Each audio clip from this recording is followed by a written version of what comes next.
எங்கடி இருக்க? அதோ இருக்கான். ரியாஸ் இன்னைக்கு ஃப்ரீயா? ஃப்ரீ தான். என் கூட கொஞ்சம் வாயேன். எங்க? என் ஆளுக்கு இன்னைக்கு பர்த்டேடா, நீ கொஞ்சம் வாடா. டேய் ஓல் பத்திரிக்கை நான் எதுக்குடா? நீ வந்தா தெம்பா இருக்கும்டா. டேய் நான் வந்த பிரச்சனை வேணாம்டா. அதெல்லாம் ஒண்ணும் ஆகாது, நீ வா. குர்ரா. Baby happy birthday.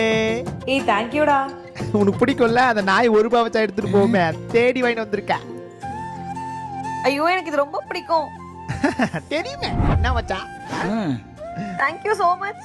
நான் கொடுத்துருக்க gift அவளுக்கு ரொம்ப பிடிச்சிருக்கு. கண்டிப்பா இம்ப்ரெஸ் ஆயிருப்பா. ரித்திகே கன்றாவி. சனியும் பிடிச்சவன் போய் என்ன கிஃப்ட் வாங்கி வந்து கொடுத்துருக்கான் பாரு, பர்த்டே அதுவும். சி இவனை அடுத்த வாரம் தானே பிரேக்கப் பண்ணலான்னு இருந்தோம், இன்னைக்கே பண்ண வேண்டியதான். கிஃப்டா இது நல்லா அவன் மூஞ்சி மாதிரி. பிரேக்கப் பண்றியா? இவனை விட அவன் பக்கத்துல இருக்கவன் நல்லா இருக்கானே. மோனி என்கிட்ட வந்தா மண்டிய பொளந்துருவேன். ஐயோ இவன் முறைக்கிறானே. பேபி இன்னைக்கு படத்துக்கு போலாமா? எனக்கு வேலை இருக்கு.